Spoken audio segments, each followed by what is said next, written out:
నిజంగా నేను కూడా రాష్ట్ర ముఖ్యమంత్రి గారికి చెప్పదలుచుకున్నాను. మోకిలాలో జరుగుతున్నటువంటి ఈ ప్రాజెక్ట్ ఏదైతే ఇందాక కవిత గారు పేరు చెప్పారో ఆ ప్రాజెక్ట్ మీద కంపల్సరీ విచారణ జరిపించాలి. దాంట్లో ఉన్న లాక్యునాస్ ఏంది అనేది చూడాలి.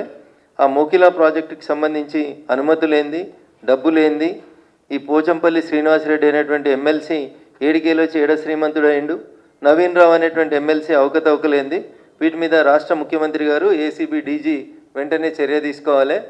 ఇట్లా అడ్డగోలుగా సంపాదించుకొని పైసలతోటి ఇష్టం ఉన్నట్టు చేసుకుంటూ పోతున్నటువంటి ఈ సామ్రాజ్యాన్ని విస్తరించుకునేటువంటి కార్యక్రమాన్ని బంద్ చేసేయాలి.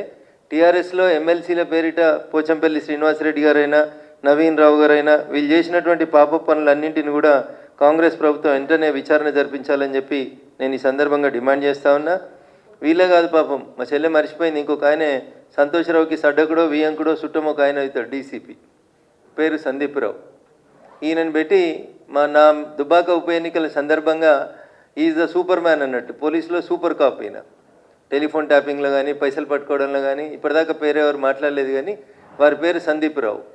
వారు అప్పుడు టాస్క్ ఫోర్స్ డీసీపీగా ఉన్నారు నార్సింగ్ ఏరియా, నేనుండే ఇంటి ఏరియాకి టాస్క్ ఫోర్స్ డీసీపీగా ఉన్నారు సందీప్ రావు గారు.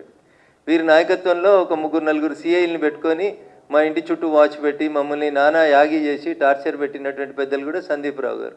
ఇట్లా మీరు పోలీసులను అడ్డం పెట్టుకొని చేసిన మంచి పనులు చెప్తుందేమో కవిత అని నేను అనుకున్నా.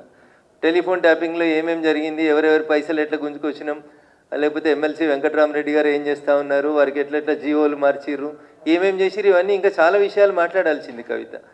లేటెస్ట్ న్యూస్ తెలుగు మరియు ఇంగ్లీష్ అప్డేట్స్ కోసం ఇప్పుడే క్యూన్యూస్ అఫీషియల్ యాప్ ని ప్లే స్టోర్ నుండి డౌన్లోడ్ చేసుకోండి. సరికొత్త సమాచారాల కోసం క్యూన్యూస్ వెబ్సైట్ ని ఫాలో అవ్వండి. ఛానల్లో ప్రాంతీయ, జాతీయ, అంతర్జాతీయ వార్తలు వీక్షించండి. లైక్ చేయండి.